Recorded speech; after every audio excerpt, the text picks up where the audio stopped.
രാഷ്ട്രീയത്തിൽ ഇടതുപക്ഷ രാഷ്ട്രീയമല്ല സ്വീകരിച്ചത്. പക്ഷെ അദ്ദേഹത്തിൻ്റെ മനസ്സ് കൃഷിക്കാരോടും തൊഴിലാളികളോടും ഒപ്പമായിരുന്നു. ഇടതുപക്ഷ മനസ്സായിരുന്നു. ആ ഇടതുപക്ഷ മനസ്സുമായി അദ്ദേഹം കടന്നുപോയി.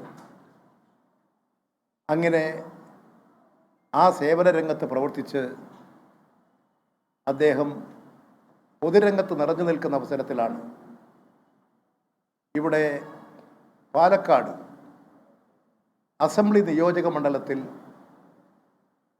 തെരഞ്ഞെടുപ്പ് വരുന്നത്.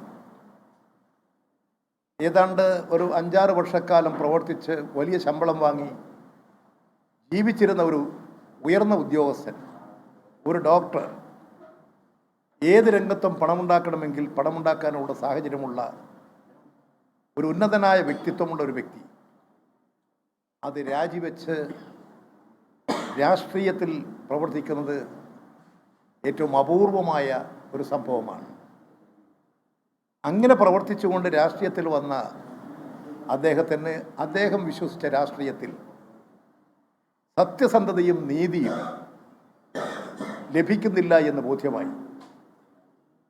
അദ്ദേഹം വിശ്വസിച്ച കോൺഗ്രസ് പാർട്ടി വർഗീയ ശക്തികളുമായി കൂട്ടുചേരുകയാണ്. ഗാന്ധിജിയുടെ ആശയങ്ങളും ആദർശങ്ങളും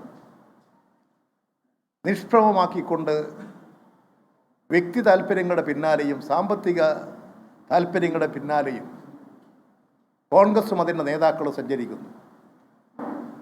രാജ്യത്തിൻ്റെ പുരോഗതി അവർക്കൊരു പ്രശ്നമേ അല്ല. അങ്ങനെയുള്ള നിലപാട് സ്വീകരിച്ച് പ്രവർത്തിച്ചതിൻ്റെ ഫലമായി വല്ലാത്ത തരത്തിൽ അദ്ദേഹം കോൺഗ്രസ് രാഷ്ട്രീയത്തോട്, വലതുപക്ഷ രാഷ്ട്രീയത്തോട് വിയോജിപ്പ് പ്രകടിപ്പിച്ചു. ആ വിയോജിപ്പിൽ നിന്നാണ് അദ്ദേഹം ഇടതുപക്ഷ പ്രസ്ഥാനങ്ങളിലേക്ക് കടന്നു വരുന്നത്.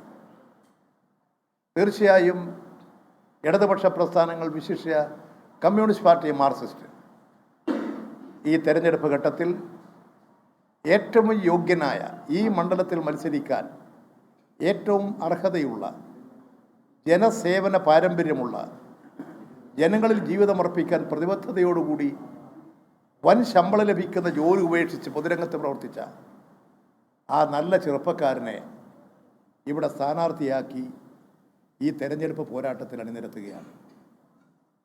ഈ നാടിൻ്റെ സമഗ്ര മേഖലയിലും പാലക്കാടിൻ്റെ സമഗ്ര മേഖലകളിലും വികസന മുരടിപ്പാണിപ്പോൾ. ആ വികസന മുരടിപ്പിനെ മാറ്റിമറിച്ച്